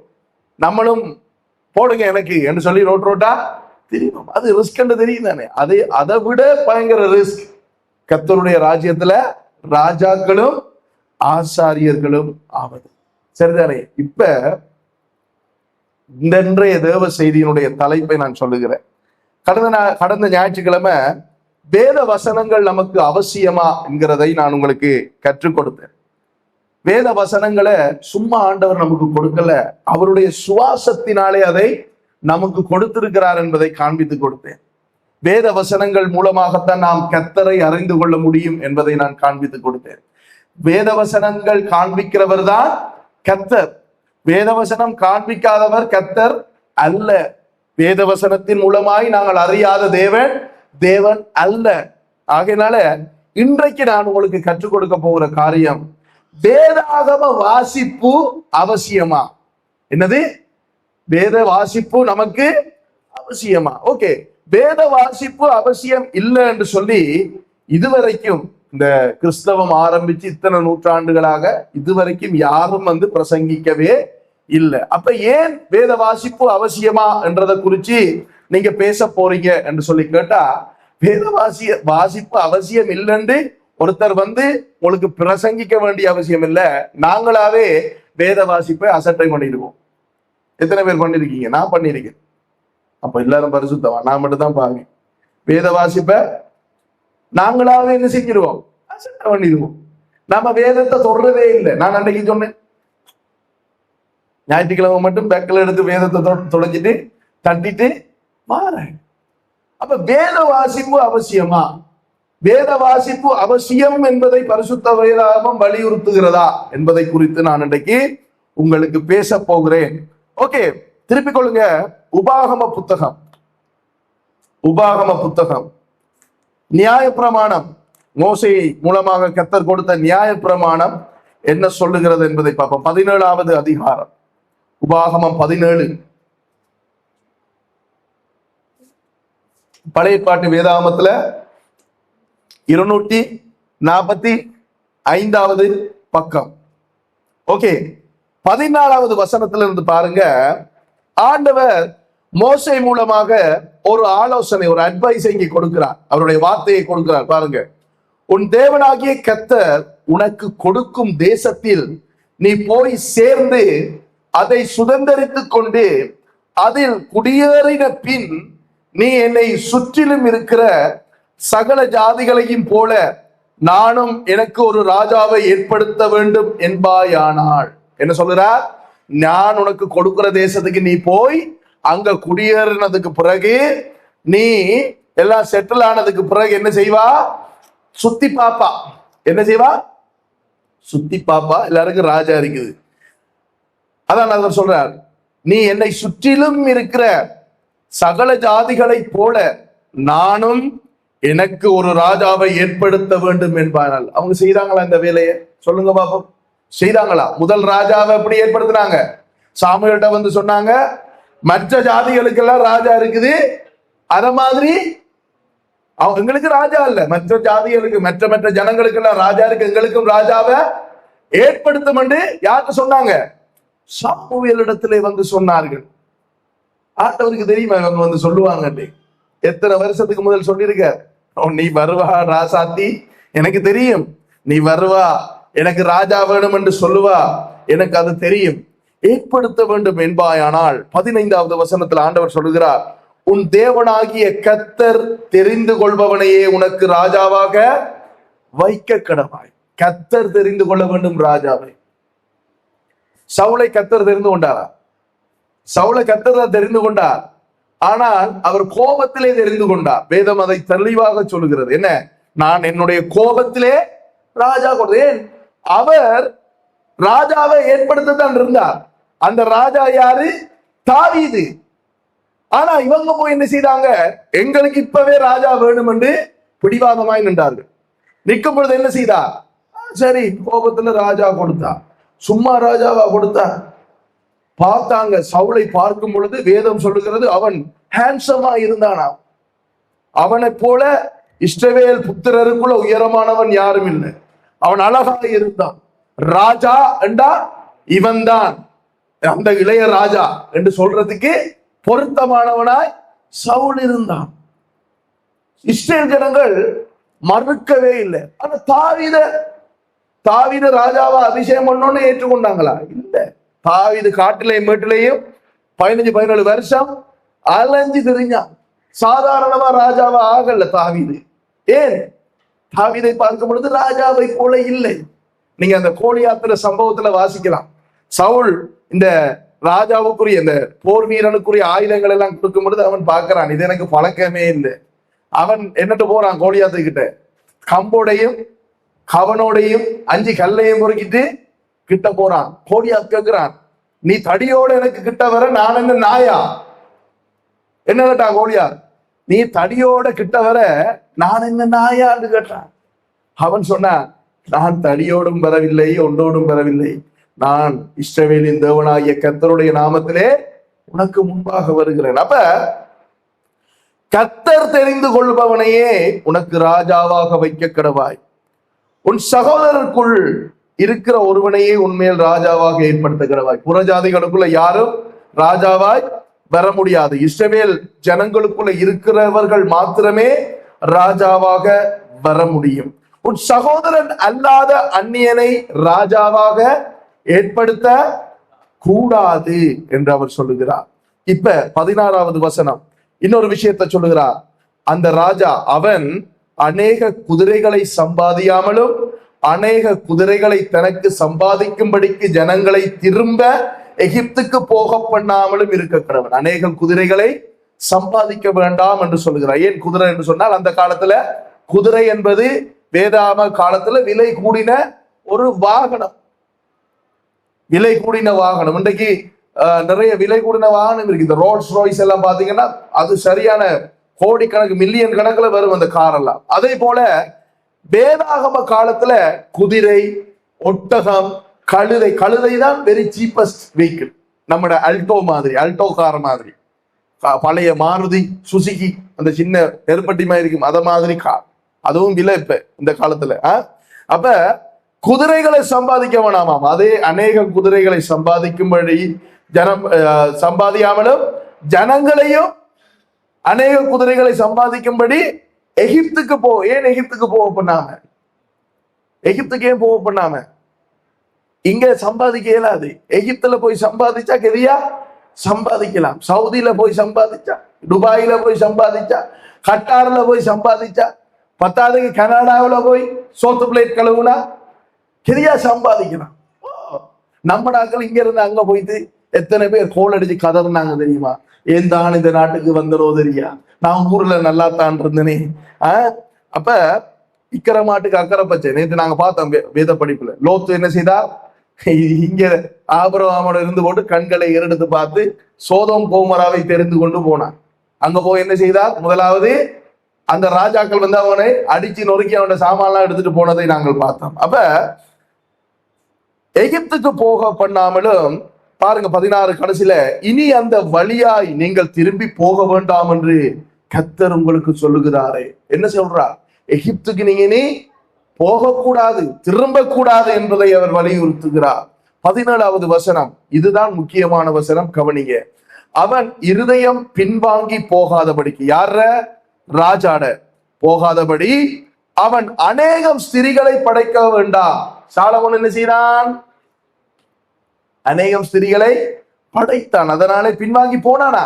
1 ராஜாக்கள் 11வது அதிகாரத்தில் நீங்க வாசிக்க முடியும். அவனுடைய மனைவிமார் என்ன செய்தார்களாம்? அவனை கர்த்தரை விட்டு வழி விலகி போக பண்ணினார்கள் என்று வேதம் சொல்லுகிறது. அப்ப அவன் என்ன செய்யறான்? அவன் இருதயம் பின்வாங்கி போகாதபடி அவன் அநேகம் ஸ்திரிகளை படைக்கவன். ஆண்டவருக்கு எல்லாம் தெரியும். ஆண்டவருக்கு நான் யார் என்று தெரியும், நீங்க யார் என்று தெரியும். நான் அடிக்கடி சொல்றது, எனக்கு ஆண்டவர் நிறைய காசு கொடுக்க மாட்டார். ஏன்? நான் பின்வாங்கி போயிடுவேன். காசு கொடுத்தா என்ன செய்வேன்? நான் பின்வாங்கிடுவேன் என்று ஆண்டவருக்கு தெரியும். அதனால ஆண்டவர் எனக்கு எப்படி கொடுப்பார்? அளந்து கொடுப்பார். நீங்க நீதிமொழிகள் 30வது அதிகாரத்துல வாசிங்கன்னு சொன்னா அதுல ஒரு ஜெபம் இருக்கிறது. அந்த ஜெபம் என்ன தெரியுமா? அந்த பக்தன் ஜெபிக்கிறான், ஆண்டவரே, நான் உம்மை விட்டு பின்வாங்கி போகாதபடிக்கு என்ன ஐஸ்வர்யவானம் ஆக்காத, நான் களவெடுத்து சாப்பிடாம என்ன தரித்திரனும் ஆக்காம, ஆண்டவரே எனக்கு தேவையானதை நீர் அளந்து எனக்கு தாரும் என்று நீதிமொழிகள் 30வது அதிகாரத்துல ஒரு பக்தன் அங்கே ஜெபிக்கிறதை பார்க்கிறோம். அப்ப அவன் இருதயம் பின்வாங்கி போகாதபடி அவன் அநேகம் ஸ்திரிகளை படைக்க வேண்டாம், வெள்ளியும் பொன்னும் தனக்கு மிகுதியாய் பெருக பண்ணவும் வேண்டாம். என்ன செய்ய வேண்டாம்? அளவுக்கு அதிகமாய் சொத்து பத்துகள் சேர்க்க வேண்டாம். அந்த நாட்கள்ல கரன்சி யூஸ்ல இல்ல, பணம் இல்ல. அந்த நாட்கள் வெள்ளி பொன் தான் அவர்கள் கொடுத்து பொருட்களை வாங்குவார்கள். அப்ப மிகுதியாய் பெருக பண்ண வேண்டாம். அதைத்தான் வேதம் சொல்லுகிறது. போதும் என்கிற மனதுடனே கூடிய தேவபக்தி மிகுந்த, இது எனக்கு போதும். நான் அடிக்கடி சொல்லுகிறது உண்டு இல்லையா? ஒரு கணவனுக்கு தண்ட மனைவி போதாதண்டா என்ன நடக்கும்? அவன் வாட்ஸ்அப்பிலே வாட்ஸ்அப்புவான் இன்னொரு பொண்ணோட. என்ன செய்வான்? கள்ள தொடர்பு உண்டாகும். இந்த மனைவிக்கு இந்த கணவன் பத்தல் என்றா என்ன செய்வாள்? அவள் வாட்ஸ்அப்ல இன்னொரு கணவனையோ ஏதோ ஒரு தொடர்பை என்ன செய்வாள்? ஏற்படுத்துவாள். நமக்கு என்று ஆண்டவர் கொடுத்திருக்கிறது போதும் என்கிற மனதுடனே, போதும் என்கிற மனதுடனே திருப்தி அடைய வேண்டும். ஆண்டவருக்கு என்ன வேணும்? அவர் கொடுக்கிறதுல ஆண்டவரே ஸ்தோத்திரம். அப்பா இது இப்ப என்ன சொல்ல போனா, அந்த அறிக்கிற அந்த பொம்பளை, அந்த அறிக்கை பின்னால் அவட மூஞ்சி போதும், இந்த அறிக்கிற 2 பிள்ளைகள் நமக்கு அது போதும், அது திருப்தி. ஆண்டவரே ஸ்தோத்திரம் அப்பா, திருப்தி, நன்றி சொல்லுவோம். ஓகே, அப்ப இங்க வார்த்தை சொல்லுகிறது என்னவா? அநேகம் வெள்ளியும் பொன்னும் தனக்கு மிகுதியாய் பெருக பண்ண வேண்டாம். 18வது வசனம், அவன் சிங்காசனத்தின் மேல் வீற்றிருக்கும் போது, அவன் சிங்காசனத்தில் இருக்கும் பொழுது ராஜசபை கூடியிருக்கும். அப்பொழுது அவனுடைய இருதயம் அவன் சகோதரர் பேரில் மேட்டிமை கொள்ளாமலும் கற்பனையை விட்டு வலதுபுறமும் இடதுபுறமும் சாயாமலும். அவன் சிங்காசனத்தில் இருக்கக்குள்ள என்ன வரக்கூடாதான்? அவனுக்கு மேட்டுமை. அப்ப யோசேப்பை நீங்க கவனிச்சு பார்த்தா, யோசேப்பின் சகோதரர்கள் எவ்வளவு அநியாயத்தை அவனுக்கு செய்தார்கள், அவனை விற்று போட்டார்கள். இப்ப அவன் எகிப்துல என்ன செய்யறான்? ஒரு அதிபதியாக இருக்கிறான். இருக்கும் பொழுது அதே சகோதரர்கள் வருகிறார்கள் தானியம் கொள்றதுக்கு. அவன் மேட்டுமை அடைஞ்சிருக்கலாமா? அடைஞ்சிருக்கான். ஆனால் கர்த்தருடைய நியாய பிரமாணம் அவனுக்குள்ள இருந்தபடினால அவன் எப்படி அதை வச்சிருந்தானோ தெரியல. ஆனா அவன் என்ன செய்தான்? நான் தான் யோசேப்பு, நீங்க என்ன விற்று போட்டீங்க, ஆனால் ஆண்டவர் என்னை ஆசீர்வதித்தார் என்று சொல்லி யோசேப்பு போய் தன்னுடைய சகோதரர்களோடு அவன் பேசுகிறதை பார்க்கிறான். ஓகே, இதை கவனிங்க. அவன் தன் சிங்காசனத்தில் வீற்றிருக்கும் போது அவனுடைய இருதயம் அவன் சகோதரர் பேரில் மேட்டிமை கொள்ளாமலும் கற்பனையை விட்டு வலதுபுறம் இடதுபுறம் சாயாமலும். கற்பனை என்று சொல்வது ஆண்டவருடைய வசனம். அதை விட்டு வலதுபுறம் இடதுபுறம் சாயர் என்று சொன்னா கம்ப்ரமைஸ் பண்றது. சிலர் சில வசனங்களுக்கு கீழ்ப்படிவார்கள், சில நேரங்கள்ல இந்த வசனத்துக்கு கீழ்ப்படிய மாட்டார்கள். என்ன செய்வார்கள்? அவருடைய வசனத்தை விட்டு வழி விலகுவார்கள். அதுதான் வலதுபுறம் இடதுபுறம் சாகிறது. ஆண்டவருடைய வார்த்தையிலிருந்து நாம் ஒன்றையும் கூட்டவும் கூடாது, ஒன்றையும் குறைக்கவும் கூடாது. நீதிமொழிகள் 30 சொல்லப்படுகிறது, நீ ஒன்றை கூட்டினால் நீ பொய்யனாவாய். பொய்யனாண்டா யாரு? பொய்க்கு பிதா யாரு? பிசாசு. அப்ப நம்ம பொய்யண்டா பிசாசுற பிள்ளையா மாறுவோம். அப்ப இடதுபுறம் சாயாமலும் 19வது வசனம், இந்த நியாய பிரமாணத்தின் எல்லா வார்த்தைகளையும் இந்த கட்டளைகளையும் கை கொண்டு இவைகளின்படி செய்வதற்கு தன் தேவனாகிய கர்த்தருக்கு பயந்திருக்கும்படி கற்றுக்கொள்ளும் பொருட்டு என்ன செய்யட்டாமா? அவன் கர்த்தருக்கு பயப்பட வேண்டுமாம், ஆண்டவருடைய வார்த்தையின்படி அவன் செயல்பட வேண்டுமாம். அதற்கு என்ன செய்ய வேண்டும் என்று சொன்னால் 20வது வசனத்தை பாருங்க. அவன் லேவியராகிய ஆசாரியரிடத்தில் இருக்கிற நியாய பிரமாண நூலை பார்த்து தனக்கு ஒரு பிரதியை எழுதி தன்னிடத்தில் வைத்துக் கொண்டு தன் ஜீவனுள்ள நாளெல்லாம் அதை வாசிக்க கடவன். இப்படி செய்வதனால் தானும் தன் குமாரரும் இஸ்ரவேலின் நடுவே தங்கள் ராஜ்யத்திலே நீடித்து வாழுவார்கள். அந்த நாட்கள்ல வேத புத்தகம் இல்லை. அப்ப என்ன செய்யணும்? போய் ஆசாரியற்ற இருக்கிறத வேண்டி எடுத்து எழுதணும், பிரதி எடுக்க வேண்டும். எடுத்து கொண்டு வந்து என்ன செய்யட்டாமாம்? இங்க ஆண்டவர் சொல்லுகிறார், பிரதியை எழுதி தன்னிடத்தில் வைத்துக் கொண்டு தன் ஜீவனுள்ள நாடெல்லாம் அதை வாசிக்கணும். இன்றைக்கு நமக்கு வேத புத்தகத்தை அச்சிட்டு கையில கொடுத்து நம்மட ரூமுல வரைக்கும் வச்சிருக்கிறோம் வேத புத்தகம். நாங்க வாசிக்கிறோமா? கர்த்தருடைய வார்த்தையை வாசிக்கிறோமா? சிந்திச்சு பார்ப்போம். சிந்திக்க வேண்டிய ஒரு இடத்துல நாங்க இருக்கிறோம். வாசிப்பு, வேத வாசிப்பு மிகவும் அவசியம். இஸ்ரவேலில ராஜாவா இருக்கிறவனே என்ன செய்யணும்? வாசிக்க வேண்டும் வேதத்தை. அவன் எழுதி வைத்து வாசிக்க வேண்டும். அந்த நாட்கள் அச்சிட்டு கொண்டு வைக்கிறதுக்கெல்லாம் மெஷின் இல்லை. கையால எழுதி என்ன செய்யணும்? கொண்டு வந்து வைத்து எப்ப வரைக்கும் வாசிக்கணும்? அவன் உயிரோடு இருக்கிற நாளெல்லாம், ஜீவனுள்ள நாளெல்லாம் அதை வாசிக்க கடவன். இப்படி செய்வதனால என்ன நடக்குமா? தானும் தன்னுடைய குமாரரும் இஸ்ரவேலின் நடுவே தங்கள் ராஜ்யத்திலே நீடித்து வாழ்வார்கள். ஆண்டவர் சொன்ன வார்த்தை. உங்களோட வாழ்க்கையில நீங்க ஆசீர்வாதமாக நீடித்து நீங்கள் வாழ வேண்டும் என்றால் கர்த்தருடைய வசனத்துக்கு நீங்க கனத்தை கொடுக்க வேண்டும். உதாரணமா நீங்க பாத்தீங்கன்னு சொன்னா, ஒரு குடும்பத்தை எடுத்தீங்கன்னா, பிள்ளைகள் பெற்றோருடைய வார்த்தைக்கு கீழ்ப்படியல் என்று சொன்னா அந்த பெற்றோர் என்ன சொல்லுவாங்க? என்ற சொல் நீ கேட்கறது இல்ல, நீ என்னோட கதைக்க கூடாது, உனக்கு நான் இதை செய்ய மாட்டேன், நீ என்ற சொல் கேட்கறது இல்ல, நான் இதை உனக்கு செய்ய மாட்டேன். ஆண்டவர் என்ன சொல்கிறார்? என்னுடைய வார்த்தைக்கு நீ கனத்தை கொடு. கனத்தை எப்படி கொடுக்க முடியும்? வாசிக்கிறதுனாலதான் நாங்கள் அறிந்து கொள்ள முடியும். அப்ப ஒரு ராஜா அவன் குடும்பத்தை, அவன் பரம்பரையை காப்பாற்றணும். என்ன செய்யணும்? அவன் வேத வசனங்களை தன்னிடத்துல எழுதி கொண்டு வந்து அவன் வாசிக்க வேண்டும். பாருங்க, அவன் நீடித்து வாழுவார்களாம். எங்கேயா? இஸ்ரவேலின் நடுவே தங்கள் ராஜ்யத்துல நீடித்து வாழ்வார்கள். வேத வாசிப்பு மிகவும் அவசியம். வேதத்தை நாங்கள் வாசிக்க வேண்டும். நாங்க சொல்லலாம், எனக்கு பிஸி, எனக்கு வேலை, எனக்கு ரெஸ்ட் இல்லை, எனக்கு நித்திரை இல்லை, எனக்கு அந்த வேலை, எனக்கு இந்த வேலை. நீங்க என்னன்னு சொல்லுங்க, ஒரு பிரச்சனையும் கிடையாது. ஆண்டவர் அதுக்கு மேலால பாரு, நீ வேதம் வாசிட்டியா? எனக்கு உண்ட கதை உண்டு வேணாம். என்ன சொல்லுவார்? நீ பிஸியா, சோர்வா இருக்கிறேன், ஐ டோன்ட் கேர். நீ வாசிச்சியா? நீ வாசித்தாயா? அதுதான் கேள்வி. நாங்க பிஸி என்று சொல்ல முடியாது.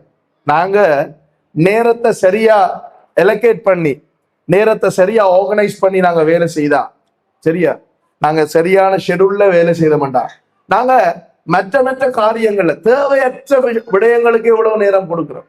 எங்களோட மொபைல் போன்ல ரீல்ஸ் பாக்குறதுக்கு நாங்க எவ்வளவு நேரம் கொடுக்கிறோம். சிந்திச்சு பாருங்க, சிந்திங்க, நல்லா சிந்திச்சு பாருங்க. உங்களோட மூளையே இருக்குதான் உங்களுக்கு எல்லாம்.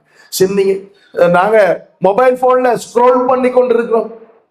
ஸ்டோரி பார்க்கிறோம், நோட்டிபிகேஷன் பார்க்கிறோம், எவ்வளவு வேலைகளை செய்யறோம். மொபைல் போன்ல எவ்வளவு நேரம் நாங்க செலவழிக்கிறோம், அல்லது லேப்டாப்ல, டிவியில, டெலிவிஷன்ல ஒரு திரைப்படத்தை நாங்க பாக்குறோம். எவ்வளவு நேரம்? ஒரு 2.5 மணித்தியாலம் 3 மணித்தியாலம் பாப்பீங்களா?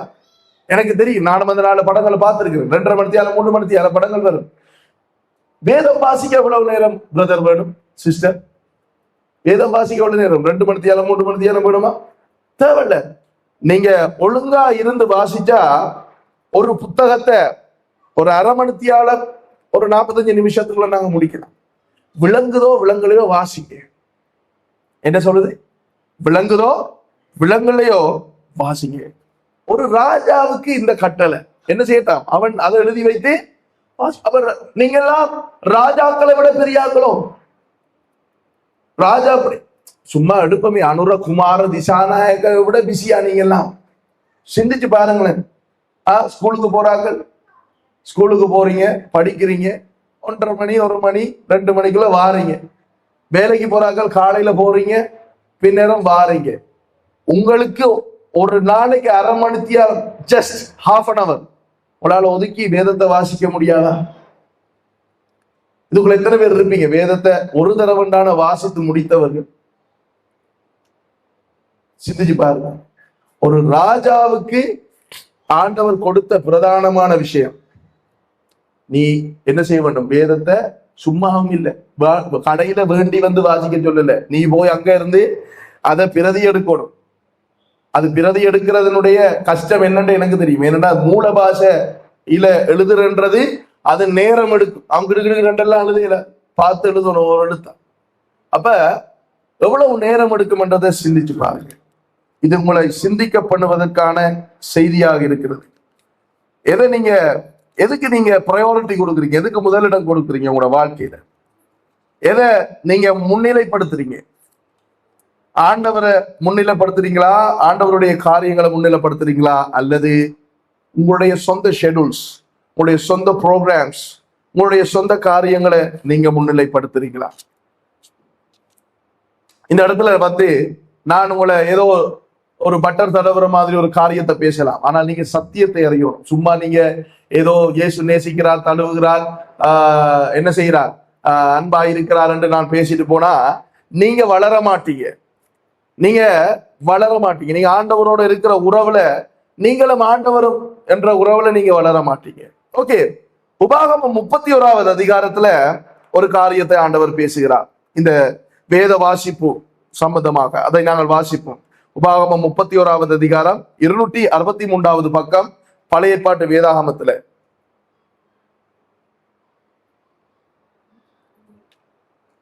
ஒன்பதாவது வசனம் பாருங்க. மோசே இந்த நியாய பிரமாணத்தை எழுதி அதை கர்த்தருடைய உடன்படிக்கை பெட்டியை சுமக்கிற லேவி புத்திரரான ஆசாரியருக்கு இஸ்ரவேலுடைய மூப்பர் எல்லாருக்கும் ஒப்புவித்து அவர்களுக்கு கட்டளையிட்டது என்னவென்றால், விடுதலையின் வருஷமாகிய ஒவ்வொரு 7ஆம் வருஷத்தின் முடிவிலே கூடார பண்டிகையில் உன் தேவனாகிய கர்த்தர் தெரிந்து கொள்ளும் ஸ்தானத்தில் இஸ்ரவேலர் எல்லாரும் அவருடைய சந்நிதியில் சேர்ந்து வந்திருக்கும் போது இந்த நியாய பிரமாணத்தை இஸ்ரவேலர் எல்லாரும் கேட்க அவர்களுக்கு முன்பாக வாசிக்க கடவாய். என்ன சொல்லுகிறார்? வாசிக்க வேண்டும். இஸ்ரவேல் ஜனங்கள் எல்லாரையும் கூப்பிட்டு, அந்த நாட்கள்ல அவங்களுடைய சட்டம் இப்படி இருந்தது. ஒவ்வொரு 7 வருஷத்துக்கு ஒருக்கா எல்லாரையும் கூப்பிட்டு வச்சு வேதத்தை என்ன செய்யட்டாமா? வாசிக்கட்டாம். அப்ப அவன் என்ன செய்யணும்? அவன் வேலை என்னவா இருந்தாலும் அவன் விட்டு போட்டு இங்க வரத்தான் வேணும். அவனுக்கு என்ன பிஸியா இருந்தாலும் அவன் விட்டு போட்டு வரத்தான் வேணும். ஐயோ எனக்கு இது இயலாது அது இயலாதுன்னு சாக்கு போக்கு சொல்ல முடியாது. அப்ப வாசிக்க கடவாய். 12வது வசனத்தை பாருங்க. புருஷர்களும் ஆண்களும் ஸ்திரீகளும் பெண்களும் பிள்ளைகளும் உன் வாசலில் இருக்கும் அந்நியர்களும் கேட்டு கற்றுக்கொண்டு உங்கள் தேவனாகிய கர்த்தருக்கு பயந்து இந்த நியாயப்பிரமாண வார்த்தைகளின் படி எல்லாம் செய்ய கவனமாயிருக்கும் படிக்கும் அதை அறியாத அவர்கள் பிள்ளைகளும் கேட்டு நீங்கள் யோர்தானை கடந்து சுதந்தரிக்க போகிற தேசத்தில் உயிரோடு இருக்கும் நாளெல்லாம் உங்கள் தேவனாகிய கர்த்தருக்கு பயப்பட கற்றுக்கொள்ளும் படிக்கும் ஜனத்தை கூட்டி அதை வாசிக்க வேண்டும் என்றார். அப்ப மோசே சொல்லுகிறார், எல்லாரையும் கூப்பிட்டு வச்சு இந்த வேதத்தை நீ என்ன செய்ய வேண்டும்? வாசிக்க வேண்டும் என்று சொல்லுகிறார். ஏன் வாசிக்க வேண்டுமா? அதை அவர்கள் அறியாம போய் அவங்க பாவம் செய்யாதபடிக்கு. பாவம் எப்ப அவங்க செய்ய ஆரம்பிப்பாங்க? ஒரு மனுஷன் எப்ப பாவம் செய்ய ஆரம்பிப்பான் தெரியுமா? தேவ பயம் எப்ப அவன் இருதயத்துல இல்லையோ அவன் என்ன செய்வான்? பாவம் செய்ய ஆரம்பிப்பான். நாங்க மனுஷருக்கு மறைக்கலாம், கடவுளுக்கு மறைக்கலாமா? மறைக்க முடியாது. தேவன் எல்லா இடத்திலும் இருக்கிறார். தேவன் எல்லாத்தையும் பார்க்கிறார். இயேசு என்ன சொன்னார்? உலகத்தின் கடைசி பரியந்த நான் உங்களோட என்ன செய்யறா? கூடவே இருக்கிறேன். நீங்க எங்க போறீங்களோ அங்கெல்லாம் இயேசுவும் வந்து இருக்கிறார். அவர் சிரித்து கொண்டு இருக்கிறாரா அழுது கொண்டு இருக்கிறாரா? அவர்கிட்ட தான் இருக்கணும். ஏன் நம்ம போற இடத்துல என்ன செய்யறோம்ன்றதை இயேசுக்கு தெரியும் இல்லையா? அப்ப தேவ பயம் வர வேண்டுமானால் வேதத்தை வாசிக்க வேண்டும். ஏன்? வேத வார்த்தைகள் தான் நமக்கு கர்த்தர் யார் என்பதை நமக்கு காண்பித்து கொடுக்கும். வேத வார்த்தைகளை நாம் வாசிப்பதன் மூலம், வேத வசனத்தின் மூலமாக நாம் தேவனை அறிந்து கொள்ள முடியும். ஆகையினால இந்த இடத்துல லேவியர்களுக்கு ஒரு பொறுப்பு, ஆசாரியர்களுக்கு ஒரு பொறுப்பு கொடுக்கப்படுகிறது. 7 வருஷத்துக்கு ஒருக்கா எல்லாரையும் கூப்பிட்டு வச்சு என்ன செய்யணுமா? வேதத்தை வாசிக்க வேண்டும் என்கின்ற ஒரு காரியம் இங்கே சொல்லப்படுகிறது. அந்த வேத வாசிப்பு ஆசாரியர்களுக்கும் பொறுப்பாக கொடுக்கப்படுகிறது, ராஜாக்களுக்கும் பொறுப்பாக கொடுக்கப்படுகிறது. சிந்திச்சு பாருங்க, ராஜாக்கள் எவ்வளவு பிஸியா இருந்திருப்பாங்கன்றதை சிந்திச்சு பார்த்தீங்கன்னா, நாங்க எந்த அளவு பிஸியா இருக்கிறோம்ன்றதை கம்பேர் பண்ணீங்கன்னா அதுக்கு பிறகு நீங்க சொல்ல மாட்டீங்க நான் பிஸி, எனக்கு வேதம் வாசிக்க நேரம் இல்லை, எனக்கு டைம் ஒதுக்க இயலாது. நமக்கு போனை சுரன்றதுக்கு நேரம் இருக்கு. ஆனா போனை சுரன்ற அந்த ஒரு 2 மணித்தியாலம் இருக்குமா அல்லது 1 மணித்தியாலம் இருக்குமா? அதுல ஒரு 1/2 மணித்தியாலத்தை எங்களுக்கு கர்த்தருக்கு கொடுப்பதற்கு முடியாது. கேட்டா என்ன சொல்லுவாங்க? அவர் சும்மா தானே இருக்கிறார், அவருக்கு வேலை இல்ல, அவர் பைபிள் வாசிப்பார். என்னது? அவர் சும்மா இருக்கிறார், அதனால அவர் பைபிள் வாசிப்பார். நான் சும்மா இருக்கல, நான் சும்மா இருக்கிற மாதிரி உங்களுக்கு தெரியுது. சில பொறுப்புகளால நான் சும்மா இருக்கிறேன். மற்றபடி எனக்கு வேலை இருக்குது. நான் இந்த பிரசங்கத்தை சும்மா எடுத்துட்டு வந்து உங்களுக்கு பிரசங்கம், நான் ஜெபிக்க வேண்டும், நான் உபவாசிக்க வேண்டும். சிலர் அப்படி நினைக்கிறது உண்டு. பாஸ்டர் தானே, அவர் சும்மா இருக்கார், சாப்பிட்டு போகும். அப்படி இல்லை. எங்களுக்கு எவ்வளவு ஊழியங்கள் இருக்கிறது, வேலைகள் இருக்கிறது, எங்களுக்கு இருக்கிற பொறுப்புகள் இருக்கிறது. ஆண்டவர் சில காரியங்களை கற்றுக் கொடுத்து கொண்டிருப்பார். எத்தனையோ காரியங்கள் இந்த வாரத்துக்குள்ள நான் கற்றுக்கொண்டேன். அந்த கற்றுக்கொண்டதெல்லாம் இங்க வந்து பேசுறது கிடையாது. ஆண்டவர் எதை அனுமதிக்கிறாரோ அதைத்தான் பேச வேண்டும். ஊழியம் என்றது நாம நினைக்கிற மாதிரி சும்மா இருக்கிற விஷயம் இல்லை. அது சும்மா இருக்கிறாங்க, அதுக்கு நம்ம ஒன்றும் செய்யல. அது இல்லையா? யோசுவா 1வது அதிகாரம் ஒவ்வொரு காரியமா பார்ப்போம் நாங்க. யோசுவா 1வது அதிகாரம் 8வது வசனத்தை பாருங்க. இதுலயும் ஆண்டவர் யோசுவாவுக்கு ஒரு ஆலோசனையை கொடுக்கிறார். இப்ப யோசுவா தான் தலைவன் மோசே இறந்ததுக்கு பிறகு. யோசுவாவுக்கு ஆண்டவர் சொல்லுகிறார், இந்த நியாயப்பிரமாண புஸ்தகம் உன் வாயை விட்டு பிரியாதிருப்பதாக. என்ன செய்யட்டா? இது வந்து உன்னுடைய வாயை விட்டு பிரியக்கூடாது. இதில் எழுதியிருக்கிறபடியெல்லாம் இதில் எழுதியிருக்கிறவைகளின் படியெல்லாம் நீ செய்ய கவனமாயிருக்கும்படி இரவும் பகலும் அதை தியானித்துக் கொண்டிருப்பாய். ஒரு தலைவனுக்கு சொல்லாது, இரவும் பகலும் இதை தியானிச்சு கொண்டிருக்கலுமா? அவன் அங்க அந்த நாட்டுல இருக்கிற பிரச்சனையை பார்ப்பானா? வேதத்தை தியானித்துக் கொண்டிருப்பானா? அதாவது என்ன தெரியுமா கர்த்தர் சொல்றார்? பிரச்சனையை நான் பார்ப்பேன், நீ எந்த வேலை நான் சொல்றதுக்கு கீழ்ப்படி. என்ன? வேதத்தை தியானி, வாசி. அப்ப அவர் சொல்றதுக்கு கீழ்ப்படிந்தால் நம்முடைய வேலைகள், நமக்காக நாம் தலையில போட்டு உடைச்சு கொண்டிருக்கிற காரியங்களை அவர் செய்து முடிக்கிறது கர்த்தராய் இருக்கிறார். அப்ப இரவும் பகலும் அதை தியானித்துக் கொண்டிருப்பாயாக, அப்பொழுது நீ உன் வழியை வாய்க்க பண்ணுவ. எப்ப வேதத்தை நீ வாயிலிருந்து பிரியாமல் அதை இரவும் பகலும் தியானித்தால் உன் வழியை வாய்க்க பண்ணுவாய், அப்பொழுது புத்திமானாயும் நடந்து கொள்வாய். உங்களை பார்த்து யாராவது முட்டாள் என்று சொன்னா அப்படி இருக்கு, யூ ஃபூல் என்று சொன்னா, உங்களை பார்த்து முட்டாள் என்று சொன்னா எவ்வளவு கோபம் வரும். எனக்கு வரும் கோபம், எனக்கு சுரண இருக்கு. நான் வந்து தாரா இல்லை, நான் மனுஷன், எனக்கு கோபம் வரும். என்ன போடா முட்டாள் என்று சொன்னா கோபம் வருமா இல்லையா? அப்ப இங்க என்ன சொல்லுகிறார்? நீ நியாய பிரமாண புஸ்தகத்தை அதை எடுத்து நீ உன் வாயில இருந்து அதை பிரியாமல் இரவும் பகலும் அதை தியானித்துக் கொண்டிருந்தாயானால் நீ என்ன செய்வாய்? புத்திமானாயும் நடந்து கொள்ளுவாய், நீ ஒரு புத்திசாலியாய் இருப்பாய் என்று வேதத்திலே இங்கே ஆண்டவர் சொல்லுகிறதை நாங்கள் பார்க்கிறோம். ஓகே, இன்னொரு வசனத்தை நாங்கள் கவனிப்போம். யாத்ராகமம் 24வது அதிகாரம். சில வசனங்களை நாங்க வாசித்து பார்க்க வேண்டியது அவசியமா இருக்கிறது. யாத்ராகமம் 24வது அதிகாரம் 7வது வசனத்துல சொல்லப்படுகிறது. 100வது பக்கம் பழைய ஏற்பாட்டு வேதாகமத்துல, உடன்படிக்கையின் புஸ்தகத்தை எடுத்து ஜனங்களின் காது கேட்க மோசே வாசித்தான். அவர்கள் கர்த்தர் சொன்னபடியெல்லாம் செய்து கீழ்ப்படிந்து நடப்போம் என்றார்கள். அப்ப வேதம் வாசிக்க வேண்டும் என்பது கட்டாயப்படுத்தப்பட்டிருக்கிறது வேதாகமத்தில். ஆண்டவரை சொன்னாரா? அவன் வாசிக்க வேண்டும். அப்ப ஆண்டவர் வாசி என்று சொன்னதை வாசிக்கலண்டா என்ன? சொல்லுங்களேன், நீங்க சொல்லுங்க.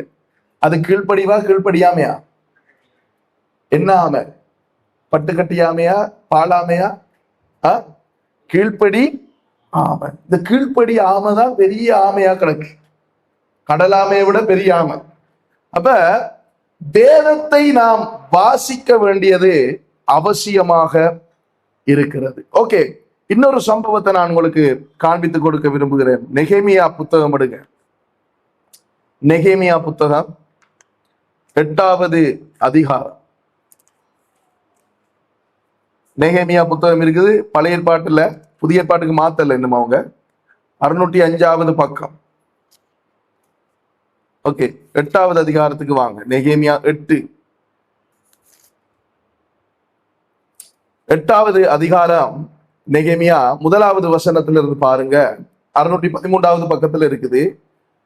ஜனங்கள் எல்லாரும் தண்ணீர் வாசலுக்கு முன்னான வீதியிலே ஒருமனப்பட்டு கூடி கர்த்தர் இஸ்ரவேலுக்கு கற்பித்த மோசேயின் நியாயப்பிரமாண புத்தகத்தை கொண்டு வர வேண்டும் என்று வேதபாரகனாகிய எஸ்ராவுக்கு சொன்னார்கள். அப்ப என்ன சொல்றாங்க?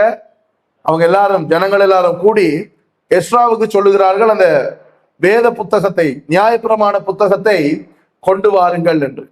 2வது வசனம், அப்படியே 7ஆம் மாதம் முதல் தேதியிலே ஆசாரியனாகிய எஸ்ரா நியாயப்பிரமாண புஸ்தகத்தை, நியாயப்பிரமாணத்தை புருஷரும் ஸ்திரிகளும் கேட்டு அறியத்தக்க அனைவருமாகிய சபைக்கு முன்பாக கொண்டு வந்து தண்ணீர் வாசலுக்கு முன்னான வீதிக்கு எதிரே இருந்து காலமே தொடங்கி மத்தியானம் மட்டும் புருஷரும் ஸ்திரிகளும் கேட்டு அறியத்தக்க மற்றவர்களுக்கு முன்பாக அதை வாசித்தான்.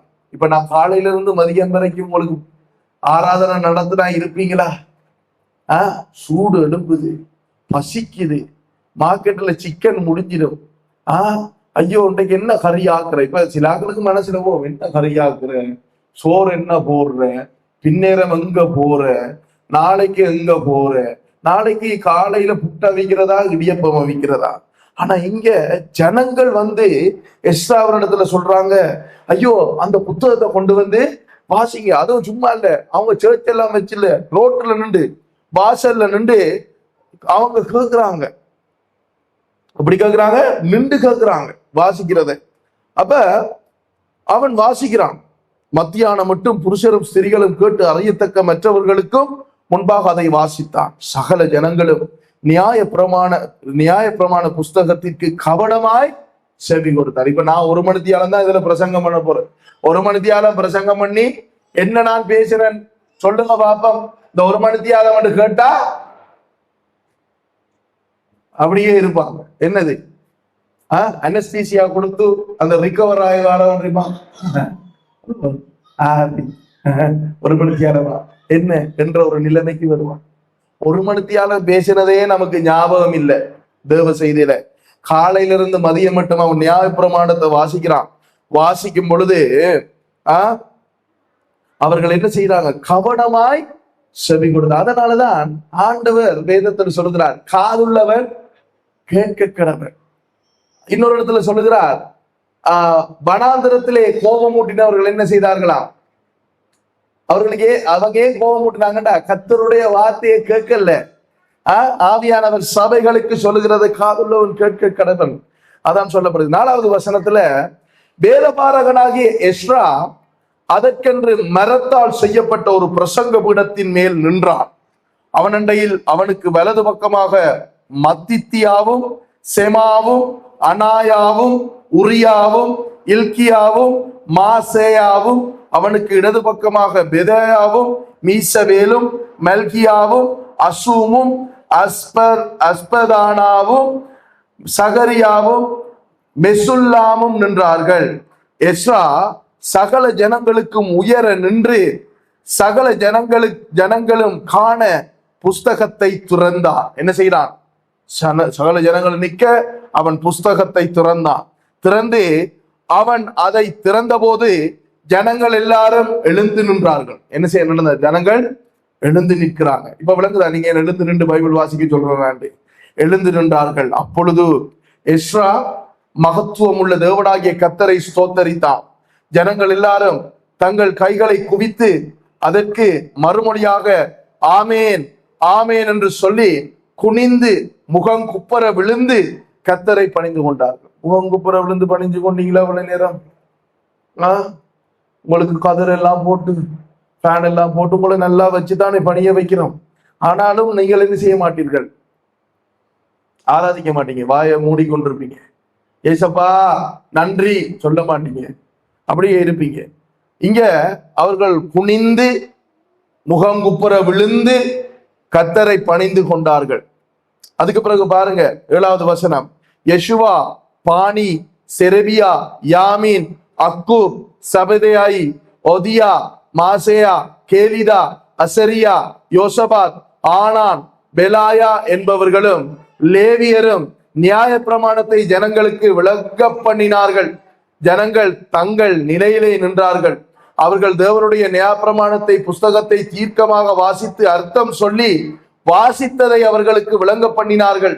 ஜனங்கள் எல்லாரும் நியாய பிரமாணத்தின் வார்த்தைகளை கேட்ட போது அழுதபடியால் திர்ஷாதா எண்ணப்பட்ட நெகேமியாவும் வேதபாரகனாகிய எஸ்ரா என்னும் ஆசாரியனும் ஜனங்களுக்கு விளக்கி காட்டின லேவியரும் சகல ஜனங்களையும் நோக்கி, இந்த நாள் உங்கள் தேவனாகிய கர்த்தருக்கு பரிசுத்தமான நாள், நீங்கள் துக்கப்படவும் அளவும் வேண்டாம் என்றார்கள்.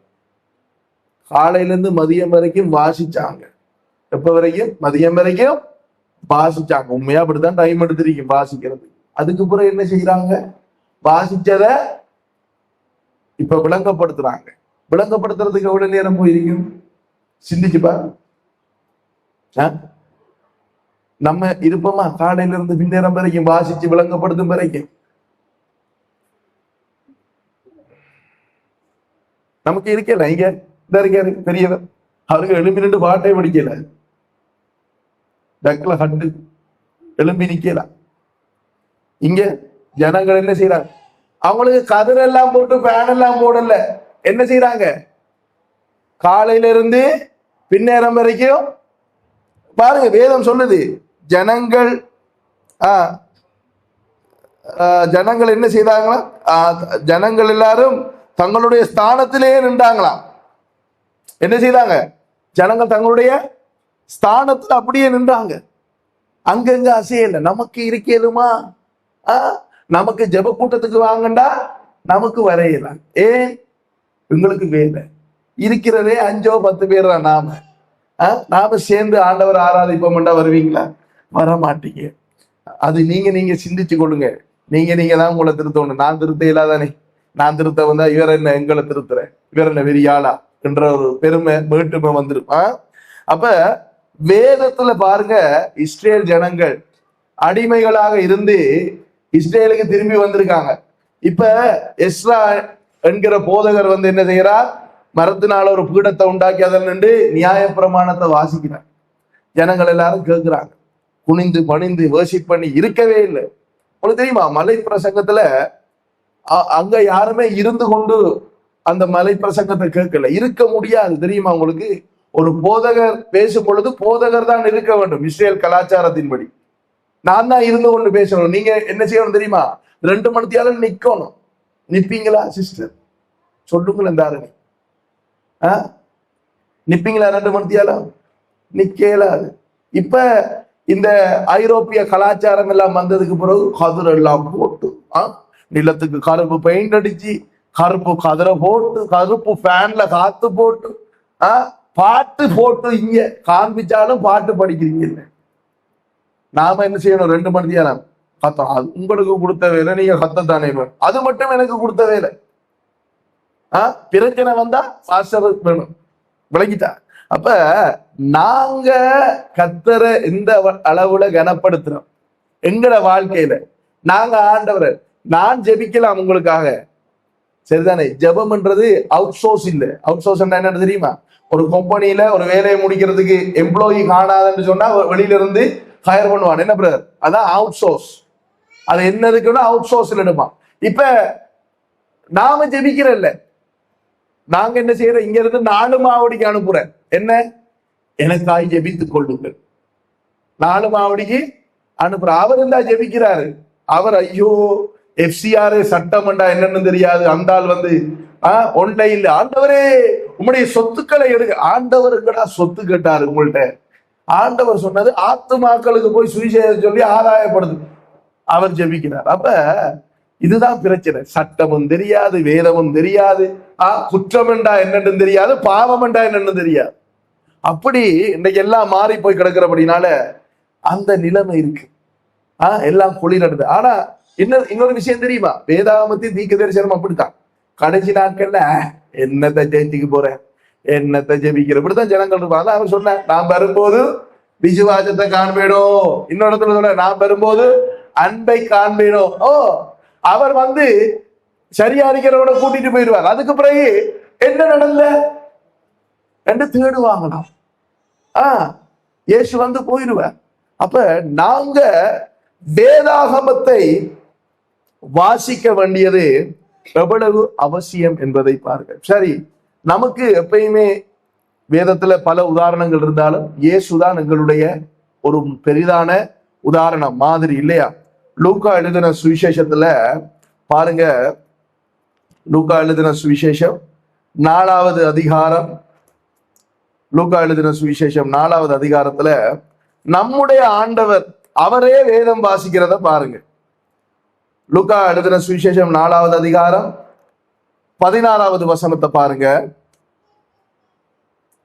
தாம் வளர்ந்த ஊராகிய நாசரேத்துக்கு அவர் வந்து, இயேசு வந்து தம்முடைய வழக்கத்தின்படியே ஓய்வு நாளில் ஜெப ஆலயத்திலே பிரவேசித்து. பாருங்க, இயேசு கூட ஓய்வு நாள்ல எங்க போறார்? ஜெப ஆலயத்துக்கு போகிறார். போய் வாசிக்க எழுந்து நின்றார். என்ன செய்தார்? என்னத்தை வாசிக்க? வீரேசரி பேப்பரா, தினமுரசா, இல்ல விகடன் புத்தகமா? வேதத்தை வாசிக்க எழுந்து நின்றார். அப்பொழுது ஏசாயா தீர்க்கதரிசியின் புத்தகம் அவரிடத்தில் கொடுக்கப்பட்டது. அவர் புஸ்தகத்தை விரித்த போது, கர்த்தருடைய ஆவியானவர் என் மேல் இருக்கிறார், தரித்திரருக்கு சுவிசேஷத்தை பிரசங்கிக்கும்படி என்னை அபிஷேகம் பண்ணினார், இருதயம் நெருங்குண்டவர்களை குணமாக்கவும், சிறைப்பட்டவர்களுக்கு விடுதலையும், குருடருக்கு பார்வையை பிரசித்திப்படுத்தவும், நெருங்குண்டவர்களை விடுதலையாக்கவும், கர்த்தருடைய அனுக்கிரக வருஷத்தை பிரசித்திப்படுத்தவும் என்னை அனுப்பினார் என்று எழுதியிருக்கிற இடத்தை அவர் கண்டு வாசித்து புஸ்தகத்தை சுருட்டி பணிவிடைக்காரனிடத்தில் கொடுத்து உட்கார்ந்தார். ஜெப ஆலயத்தில் உள்ள எல்லாருடைய கண்களும் அவர் மேல் நோக்கமாயிருந்தது. அவர் என்ன செய்தார்? ஜெப ஆலயத்துல வாசிட்டார். அவர் சொல்லல, நான் தாண்டா கொடுத்த நான் பைபிளே, நீங்க என்னடா என்ன வாசிக்க சொல்ற? நம்ம நினைஞ்சிருப்போம், பைபிளா எனக்கா, எனக்கே பைபிளா என்று நாம சொல்லுவோம். ஆனால் வேதத்தை அருளின அந்த தேவன் ரட்சிப்பின் திட்டத்தை நிறைவேற்ற இந்த பூமிக்குள்ளே மனுஷனாக வந்திருந்த பொழுது அவர் கூட ஒழுங்குக்கு என்ன செய்தார்? அதாவது கட்டுப்பட்டார், கீழ்பட்டார். ஜெபாலயத்துக்கு போகிறார் ஓய்வு நாள்ல. ஓய்வு நாள்ல ஜெபாலயத்துக்கு போய் என்ன செய்யறார்? வேதத்தை வாசிக்கிறார். அப்ப இயேசுவே பைபிள் வாசிச்சா நமக்கு வாசிக்க நேரம் வாழ்கிற இரவும் பகலும் அவர் ஊழியம் செய்து கொண்டிருந்தார். அப்ப நல்ல காலம் இயேசு 2026ஆம் ஆண்டு பிறக்கல. பிறந்திருந்தா என்ன தெரியுமா சொல்லியிருப்போம்? அவர் சும்மா இருக்க, அவருக்கு பைபிள் வாசிக்கலாம், அவர் பைபிள் வாசிக்கலாம், ஜெபிக்கலாம், அவருக்கு அதான வேலை. இயேசு நாம சொல்லியிருப்போம், இயேசு பைபிள் வாசிச்சார். ஓகே, வாங்க அப்போஸ்தலருக்கு போ. எல்லா வசனத்தையும் நாம பார்க்கணும். ஏன் வேதாமத்தை ஆராய்ந்து பாருங்கள் என்று சொல்லப்பட்டிருக்கிறது. அப்ப எல்லா இடத்தையும் நாங்கள் ஆராய்ந்து பார்க்க வேண்டும். ஆராய்ந்து பார்ப்பதினாலே சத்தியத்தை நாங்கள் அறிந்து கொள்ள முடியும். அப்போஸ்தலர் 17 பாருங்க, நான் முடிக்கிறேன். 10வது வசனத்தை பாருங்க, 188வது பக்கம் புதிய ஏற்பாட்டுல. உடனே சகோதரர் ராத்திரி காலத்திலே பவுலையும் சீலாவையும் பெராயா பட்டணத்துக்கு அனுப்பிவிட்டார்கள். அவர்கள் அங்கே சேர்ந்து யூதருடைய ஜெப ஆலயத்திற்கு போனார்கள். அந்த பட்டணத்தார் மனோவாஞ்சையாய் வசனத்தை ஏற்றுக்கொண்டு காரியங்கள் இப்படி இருக்கிறதா என்று தினந்தோறும் வேத வாக்கியங்களை ஆராய்ந்து பார்த்ததினால் தெசலோனிக்கேயில் உள்ளவர்களை பார்க்கிலும் நற்குணசாலிகளாய் இருந்தார்கள். பெராயா பட்டணத்தார்கள் என்ன செய்தாங்களா? வேதத்துல இப்படியெல்லாம் இருக்கா என்று என்ன செய்தாங்களா? தினந்தோறும் ஆராய்ந்தார். நமக்கு தினந்தோறும் ஆராயத்தை உள்ள ராசாத்தி, தினந்தோறும் நாங்க வேதத்தை வாசிக்கிறோமா? நான் இன்றைக்கு வாசிக்கிறத பத்தி தான் பேசுறேன். ஆனா இவங்க தினந்தோறும் என்ன செய்தார்கள்? ஆராய்ந்தார்கள். நாங்க தினந்தோறும் வேதத்தை வாசிக்கின்றோமா என்பதை குறித்து நாங்கள் ஆராய்ந்து பார்ப்போம். 2 தீமோத்தேயு 3:15 வாசிங்கன்னு சொன்னா அதை நீங்க வீட்டுல வாசி பாருங்க. அதுல சொல்லப்படுகிறது, பவுல் சொல்லுகிறான் தீமோத்தேயுவை பார்த்து, நீ சிறு வயது முதல் வேத வாக்கியங்களை அறிந்தவன் என்பதை நான் நன்கு அறிந்திருக்கேன். அப்போஸ்தலர் 22 நீங்க பாத்தீங்கன்னு சொன்னா தீமோத்தேயுனுடைய அம்மாவும் அவனுடைய பாட்டியும் இவரை சின்ன வயசுல இருந்து கர்த்தருடைய வசனத்திலே வளர்க்கிறார்கள். அது இலகுவான காரியம் இல்லை. ஏனண்டா தீமோத்தேயுனுடைய தகப்பன் ஒரு கிரேக்கர். அவர் கிரேக்க மதத்தை பின்பற்றுகிறவர். அவர் ரட்சிக்கப்படவில்லை. அப்ப ஒரு யூத பெண் தன்னுடைய மகனை கர்த்தருடைய வார்த்தையில் என்ன செய்கிறார்? அவள் வளர்க்கிறார். அவன், அதாவது தீமோத்தேயு கர்த்தருடைய வார்த்தையில வளர்ந்திருந்தபடினாலதான் பவுல் பார்க்கிறான், ஓ இவனுக்கு ஒரு விஷயம் இருக்குது, இவனை நம்ம ஊழியத்துல சேர்த்து கொள்வோம் என்று சேர்த்து கொண்டு தீமோத்தேயு என்ன செய்யறான்? அவன் ஊழியத்துக்காக பயிற்றுவிக்கிறதை நாங்கள் பார்க்கிறோம். ஆகையினாலே அன்பானவர்களே, இன்றைய நாளில நாங்கள் சிந்தித்து பார்ப்போம். கர்த்தருடைய வேதத்தை நாங்கள் வாசிப்பதற்கு எப்படி நேரம் நாங்கள் கொடுக்கிறோம்? எங்களோட வாழ்க்கையில பல காரியங்களுக்கு நாங்கள் நேரம் கொடுக்கிறோம். எஸ், எனக்கு தெரியும், கஷ்டம், நீங்க வேலை செய்றீங்க, உடம்பு வலிக்குது, கடன் பிரச்சனை இருக்குது, மனப்பாரம் இருக்குது, மனப்பாரம் இருக்குது, எல்லா பாரமும் இருக்குது. ஆனா கர்த்தருடைய வேதத்தை நீங்கள் வாசிக்க வேண்டியது அவசியமா இருக்குது. நான் சில வேளைகள்ல வீட்டுல வாசிக்கிற கஷ்டம்டா, நான் எங்கேயாவது போய் ஒரு பாக்கில இருந்து வாசிப்பேன், அல்லது எங்கேயாவது ஒரு தனித்த இடத்துல போயிருந்து. ஏனண்டா வீட்டுல பாபாவும் இருக்கிறபடினால கன்சென்ட்ரேட் பண்ணி வாசிக்கிறது கொஞ்சம் கஷ்டமா இருக்கு. அதனால எங்கேயாவது போயிருந்து வாசிப்பேன். ஒவ்வொரு நாளும் ஏதாவது ஒரு காரியத்தை நான் வேதத்திலே ஆராய்ந்து பார்ப்பது வழக்கம். நான் என்ன பெருமைப்படுத்துறதுக்கு இந்த விஷயத்த சொல்லி கொண்டிருக்கல, நான் செய்கின்ற, நான் பின்பற்றுகிற டிசிப்ளின், நான் செய்கிற ஒழுக்க நெறிகளை நான் சொல்லுகிறேன். அப்ப ஒவ்வொரு நாளும் ஏதாவது ஒரு காரியம். இப்ப நாளைக்கு நீங்க பாத்தீங்கன்னா வேதத்தை வாசிப்பேன். ஏதாவது நான் இப்ப ஒரு புக் கொண்டு வாசிச்சு கொண்டிருக்கிறேன், அந்த புக்கை வாசிப்பேன், வேதத்தை ஆராய்ந்து பார்ப்பேன். அவ்வாறு ஞாயிற்றுக்கிழமை பேசுற பிரசங்கத்தை ஆயத்தப்படுத்தணும், அதுக்காக செபிக்கணும். சனிக்கிழமை வேத பாடத்தை ஆயத்தப்படுத்தணும். வியாழக்கிழமை ஒரு சின்ன வேத தியானம் இந்த இடத்துல ஆயத்தப்படுத்தும். அதை விட வெளியில எங்கேயாவது ஊழியத்துக்கு கூப்பிட்டா அதுக்கு நான் ஜெபிக்கணும், அங்க போய் என்ன ஆண்டவரை பேசணும் மட்டும். இப்படி நிறைய பொறுப்புகள் இருக்குது. இது சும்மா இருக்கிற மாதிரி தெரியும் ஒரு ஆள் ஒரு இடத்துல, ஆனா அவருடைய மூளைக்குள்ள எவ்வளவு விஷயம் மூடிக்கொண்டிருக்கும்ன்றது உங்களுக்கு தெரியாது. ஒரு பிரசங்கத்தை நான் சரித்திர ரீதியா பண்ணணுமா, அல்லது எட்டிமாலஜிக்கல், அதாவது சொல்லியல் ரீதியா பண்ணணுமா, மொழியியல் ரீதியா பண்ணணுமா, அல்லது ஆவிக்குரிய பிரகாரமா பேசணுமா, எவ்வளவு காரியங்களை ஜெபித்து ஆயத்தப்படுத்த வேண்டி இருக்கிறது. அது இலகுவான காரியம் இல்லை. உங்களிடத்திலே நான் கேட்டுக்கொள்ள விரும்புகிறது என்ன தெரியுமா? ஒவ்வொரு நாளும் வேதத்தை வாசியுங்க. என்ன செய்யுங்க? வேதத்தை வாசியுங்க. அது நியாய பிரமாணத்தில் ஒரு கட்டளை சட்டம். சும்மா நாங்க சொல்லி தெரியக்கூடியது. ஆண்டவர்களை ராஜாக்களாக இருக்கிறார், ஆசாரியராக. ராஜாக்கள் அங்க வேதம் வாசிக்கிறீங்களா? ஆசாரியன்டா வேதம் வாசிக்கிறீங்களா? வேதத்தை எடுத்து பாக்குறீங்களா? வேதம் இருக்குதா உங்களுக்கு சொந்தமா? ஆராய்ஞ்சு பாருங்க, சிந்தித்து பாருங்க. நாங்கள் தலைகளை தாத்தி நாங்கள் ஜெபிப்போம். அன்பான ஆண்டவரே, இந்த அருமையான இந்த நாளுக்காய் நன்றி செலுத்துகிறோம். ஆண்டவரே, உம்முடைய வேதத்தை வாசிக்க வேண்டியதனுடைய அவசியம், வேதத்தை நாம் வாசிக்க வேண்டுமா என்கிற இந்த கேள்விக்கு ஒரு பதிலாக உம்முடைய வார்த்தையிலிருந்து பல சம்பவங்களை மையமாக வைத்து பல ஆண்டவரே வேத ஆதாரங்களோடு ஆண்டவரே இன்றைய நாளிலே இந்த செய்தியை நாங்கள் கேட்டிருக்கிறோம். ஆண்டவரே, வருகிற நாட்களிலே, கடந்த நாட்களிலே ஆண்டவரே நாங்கள் வேதத்தை வாசிக்காத நேரங்கள், வேதத்துக்கென்று நாங்கள் நேரம் கொடுக்காததை ஆண்டவரே எங்களுக்கு மன்னிப்பீராக. ஆனால் வருகிற நாட்களிலே ஆண்டவரே எங்களுடைய வாழ்க்கையில ஒரு டிசிப்ளினை நாங்கள் உண்டாக்கி கொள்ள ஆண்டவரே, மற்ற காரியங்களுக்கு நாங்கள் நேரம் ஒதுக்குகிறோம் தானே, ஆனால் எங்களுடைய ஆத்துமாவை காப்பாற்றுகின்ற உடைய வசனத்துக்கு நாங்கள் நேரம் ஒதுக்குவதற்கு தவறுகிறோம். அதை நாங்கள் திருத்தி கொள்ள ஆண்டவரே அதை ஒரு பாவமாக நாங்கள் அறிக்கை செய்கிறோம். எங்களை மன்னிப்பீரா. இந்த நேரமே ஆண்டவரே எங்களுடைய வாழ்க்கையிலே நாங்கள் உடைய வேதத்தை நாங்கள் முன்னிலைப்படுத்துகிறவர்களாய் எங்கள் ஒவ்வொருவரையும் மாற்றும்படிக்கு நாங்கள் ஜெபிக்கிறோம். ஆண்டவரை, கேட்ட வசனம் யார் யாருடைய செவிகள்ல விழுந்ததோ, யார் யாரெல்லாம் இந்த வசனங்களை கேட்டார்களோ, அதற்கு பின்பதாக யூடியூப்ல யார் யாரெல்லாம் இந்த பிரசங்கத்தை பார்க்கிறார்களோ, ஆண்டவரே அவர்கள் ஒவ்வொருவரும் உடைய வேதத்துக்கு முக்கியத்துவம் கொடுக்க, உடைய வேதத்தை வாசிப்பதற்கு முக்கியத்துவம் கொடுக்க அவர்கள் ஒவ்வொருவருக்கு உதவி செய்யும்படிக்கு நான் ஜெபிக்கிறேன். ஒவ்வொருவரையும் பொறுப்படுத்திக் கொள்ளும், வழி நடத்துவீராக. இயேசுவின் நாமத்தினாலே ஆமென்.